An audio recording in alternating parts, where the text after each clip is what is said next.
তাহলে সমস্যাটা কি হচ্ছে? মানে এই হিন্দুস্তান অ্যারোনটিক্স লিমিটেড এই হ্যালের ওপর অতিরিক্ত বিশ্বাসযোগ্যতা বা তাদের ওপর ওভারলোড চাপিয়ে দেওয়া, এটাই কি কোথাও একটা প্রযুক্তিগত সমস্যা থেকে যাচ্ছে? তা এটা একটা কারণ আছে কি, ইন্ডিপেন্ডেন্স থেকে একটা এইচএলই ছিল আমাদের কাছে যেটা কি এটা প্রোডাকশন করতো। তো কেপেবিলিটির কোথাও কোথাও হতে পারে, প্রবলেম হতে পারে এইচএল এ। ব্রাইট ইঞ্জিনিয়ার্স হবে না, আমাদের সব ব্রাইট ইঞ্জিনিয়ার্স বাইরে চলে যায়, যেটাকে আপনারা সবাই জানেন। সব বাইরে চলে, ইন্ডিয়াতে অনেক কম থাকে। সেকেন্ডলি কি আছে কি, পলিটিক্যাল উইল, যে আমাদের প্রিভিয়াস গভর্নমেন্ট ছিল ওরা বোধহয় অত চেষ্টা করেনি এটাকে পুশ করবার জন্য কি আমাদের নিজের একটা ফাইটার জেট হওয়া উচিত। তো এখন প্রেজেন্ট গভর্নমেন্টটা এসছে, অনেক চেষ্টা করছে, লট অফ প্রেশার আছে ওদের এইচএল এর উপরে। বাট এটা অনেক ডিফিকাল্ট হচ্ছে, এইচএলটা being a civil organization, defence organization হচ্ছে না। তো এটাই একটুখানি ওয়ার্কিং কন্ডিশনে একটা প্রবলেম হয়ে যায়। কেন কি সিভিলকে একটু পুশ করা একটু মুশকিল আছে, কারণ কি ডিফেন্স যদি এটা অর্গানাইজেশন থাকতো তাহলে হতে পারে একটু প্রেশার, এটা তাড়াতাড়ি কাজটা হতো। তো ইট উইল টেক টাইম। কিন্তু মিগ-21 বা মিগ-27 যখন আস্তে আস্তে ধীরে ধীরে অবসর নিচ্ছে, তখন তেজসের উপরই তো একটা বড় ভরসা দেখা গিয়েছিল। তাহলে এবার কিভাবে সামলাবে ইন্ডিয়ান এয়ারফোর্স এই সমস্যাগুলো? এটাই তো আমি বললাম, আমাদের চিফও এটাই বললো কি এইচএল আমাদের প্রমিস করেছিল কি যখন 21-27 গুলো ফেজ আউট হয়ে যাবে আমাদের কাছে এলসিএ চলে আসবে। কিন্তু এই প্রোডাকশনটাই শুরু হয়নি এখন পর্যন্ত। যেমনি ফার্স্ট যে মার্ক 1 আছে, মার্ক 1টাতে অনেকই শর্টকামিং ছিল, তো আমরা মার্ক 1A বানাচ্ছে আর বলছে কি আমাদের ওটাকে অ্যাড করে দেবে আমাদের। কিন্তু ওটাও প্রোডাকশনটা হতে পারছে না। ওরা মেনলি বলছে কি ইঞ্জিন পাচ্ছি না আমরা ইউএসএ থেকে, জেনারেল ইলেকট্রিক্যালস আমাদের দিচ্ছে F404, ওটা পাচ্ছে না।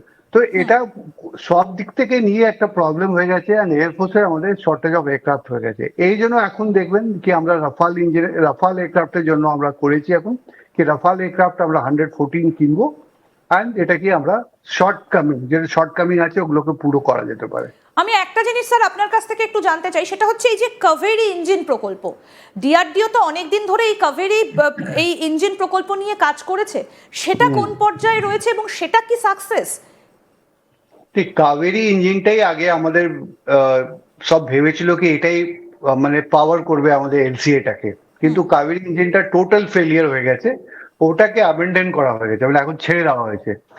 আর আমরা এখন জি ইঞ্জিনটাকে লাগাচ্ছি F404, যেটা কি লেটেস্ট ইঞ্জিন আছে জেনারেল ইলেকট্রিক্যালস এ, ওটাই আমরা চেষ্টা করছি। কাবেরী ইঞ্জিনটা প্রজেক্টটা বন্ধ হয়ে গেছে ডিআরডিও। একদমই স্যার, স্যার আপনি আমাদের সঙ্গে থাকুন। এবার আমরা যে আলোচনাটায় আসব, যে সমস্যাটা কোথায়। এক জায়গা থেকে আমরা নিচ্ছি হচ্ছে ইঞ্জিন, আরেক জায়গা থেকে নিচ্ছি আরেকটা প্রযুক্তি। তাহলে কি ভারত শুধু খোলটা বানাচ্ছে? এখানেই কি সব থেকে বড় সমস্যা? আর সেইগুলো একসঙ্গে অ্যাসেম্বল করতে গিয়েই কি তেজস খানিকটা কমজোরি হয়ে পড়ছে? ক্যাপ্টেন সিনহা, আপনি যে কথাটা খানিকক্ষণ আগে বললেন, এই যে ইঞ্জিনের কথাটা বললেন, কি না GE F404 ইঞ্জিন, যে ইঞ্জিনটাকে এই তেজসে এনে লাগানো হচ্ছে, এবং ইসরায়েলি র্যাডার, ইউকের মিসাইল তেজস ফাইটার জেট, এইটা কি কোথাও গিয়ে একটা মূল সমস্যার কারণ? কারণ অনেক তাড়াতাড়ি তেজসকে অনেক বড় বড় ফাইটার জেটের সঙ্গে তুলনার সম্মুখীন হতে হচ্ছে। হ্যাঁ, যদি দেখা যায় তো তাড়াতাড়ি কিছু নেই। যেমনি আমি বললাম 1980 থেকে এটাকে কনসেপচুয়ালাইজ করা হয়েছে, তো অলমোস্ট 50 ইয়ার্স হতে যাচ্ছে। তো আমাদের যে বেসিক এয়ারক্রাফটটা আছে তেজাস 1 মার্ক 1, ওটাই সাকসেসফুল হতে পারেনি। এরপরে আমরা অ্যাডভান্স ভার্জনটাকে বার করলাম মার্ক 1A, যেটাকে এখন অনেক শর্টকামিংস যেগুলো ছিল ইনিশিয়াল প্রোটোটাইপে ওগুলোকে দূর করবার চেষ্টা করা হয়েছে, কিন্তু প্রোডাকশন লাইনেই পৌঁছাতে পারছে না। আমাদের যে এয়ার ফ্রেমটা বানাচ্ছি, যে খোলটা বানাচ্ছি, ওতে আমাদের মেটেলটা ফেল করে আছে, দ্য মেটালজি। আমাদের সায়েন্টিস্ট এই মেটালজিটাই ডেভেলপ করতে পারছে না, যেটা কি এই প্রেশারটা নিতে পারবে, এই টেম্পারেচারটা নিতে পারবে। কারণ কি at that speed or that height ও প্রেশার অ্যান্ড টেম্পারেচারটা অনেক হাই থাকে। তো যেইলি কি হয়, মেটাল ফেল করে যাচ্ছে, মেটাল ফেল করলে পরে এয়ারক্রাফট গুলো ভেঙে যাচ্ছে। তো এইটাই একটা সমস্যা হয়ে গেছে কি আমরা মেটালটাই বানাতে পারছি না। অ্যান্ড সেকেন্ডলি ইঞ্জিনের প্রবলেম তো আছেই, ওটা তো সেকেন্ড প্রবলেম হলো। ফার্স্ট প্রবলেম হচ্ছে কি আমাদের এয়ার ফ্রেমটাই ভেরি সাকসেসফুল হয়নি, এটা এখন চেষ্টা চলছে এখন এটা। আমি পেলোড আর এই রেঞ্জ, এই বিষয়টা একটু আপনার কাছ থেকে জানতে চাইবো, যে এটা একটা লাইট কমব্যাট এয়ারক্রাফট, মানে একেবারে হালকা যুদ্ধ বিমান। এটাই কি একটা বড় সমস্যা হয়ে দাঁড়াচ্ছে? সুতরাং এটা সুখোই 30 এমকেআই বা রাফালের মতো ভারী যুদ্ধ বিমানের তুলনায় এটা তো অনেকটা হালকা হয়ে যাচ্ছে। তাই এটা প্ল্যানই করা হয়েছিল কি লাইট কম্ব্যাট এয়ারক্রাফট হবে, কারণ লাইট কম্ব্যাট এয়ারক্রাফট হয়, মিডিয়াম কম্ব্যাট হয়, দেন একটা হেভি কম্ব্যাট এয়ারক্রাফট হয়। তো এটাকে শুরুতে আমরা লাইট কম্ব্যাট এয়ারক্রাফটই বানার চেষ্টা করেছি কি যে quick take off, quick landing, quick dog fight করতে পারে, আর যেতে কি এটাকে লোড না থাকলে ডগ ফাইটটা ভালো করে করতে পারবে। তো এটাই একটা কারণ ছিল কি এর রেঞ্জ, মানে ফিউল ট্যাঙ্কটা ছোট আছে, বেশি লম্বা রেঞ্জ হবে না, বেশি ওয়েপন ক্যারি করবে না। তো এটাকে লাইট কম্ব্যাট এয়ারক্রাফটে এটাই রোল হচ্ছে। তো আমরা সবসময় কম্পেয়ার করি সুখোই 30 या রাফালের ছবি, ওগুলো মিডিয়াম হচ্ছে আর মেবি হেভি ফাইটার্সে আছে, কিন্তু নিজের সে রেঞ্জে এ অনেক ভালো এয়ারক্রাফট আছে, মানে প্ল্যানটা ভালো আছে, বাট এটাকে আমরা এক্সিকিউট করতে পাইনি এখন পর্যন্ত। মেবি ফিউচারে আমরা করতে পারবো। তাহলে কি কোথাও গিয়ে তেজস অত্যন্ত দুর্বল হয়ে পড়ছে? এর কাজটা কি মূলত? তেজস, এই যে আপনি বলছেন লাইট কমব্যাট ফোর্স এটা ইউজ করা হয়, তাহলে এর কাজ মূলত কি? এর কাজ হচ্ছে পেট্রোলিং অ্যাট দ্য বর্ডার, কি পেট্রোল করলো বর্ডারে, কি কোনো এনিমি এয়ারক্রাফট না ঢুকে যাক, আর যদি কোনো এয়ারক্রাফট ঢুক তো ইমিডিয়েটলি টেক অফ করে, কারণ light combat immediately take off করে ওদের এঙ্গেজ করতে পারবে।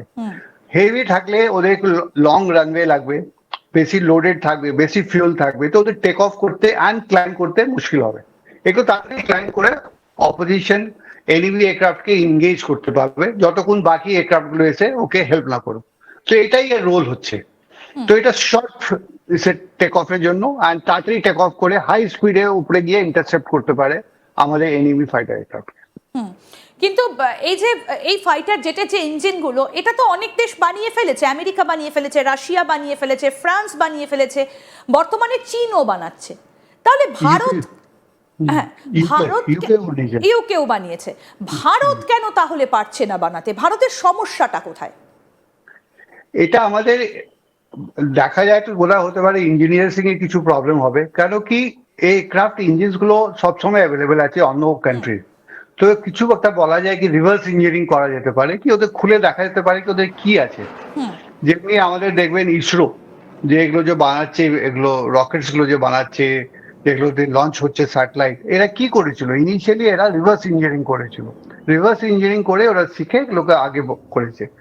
এই জিনিসটাতে কোথাও আমাদের এইচএল সায়েন্টিস্টরা কোথাও ফেল করছে, মেবি অত সিনসিয়ারলি ওরা ট্রাই করেনি, না তো এখন 50 বছর তো অনেক আছে, আর কোনো স্ক্র্যাচ থেকে তাহলে কি স্যার কোথাও গিয়ে আমাদেরকে এটা মেনে নিতে হবে যে ভারত শুধু খোলটা বানাবে, মানে ওপরের ঢাকনাটা বানাবে, আমরা ইঞ্জিন আমেরিকার থেকে আনবো, কখনো রাশিয়ার থেকে আনবো, আবার কখনো বা দেখা যাবে আমরা রাডার ইসরায়েলের থেকে নিয়ে আসবো, এনে শুধু অ্যাসেম্বল করব, মানে ভারত কি শুধুমাত্র সার্ভিস সেক্টর হিসেবেই থেকে যাবে?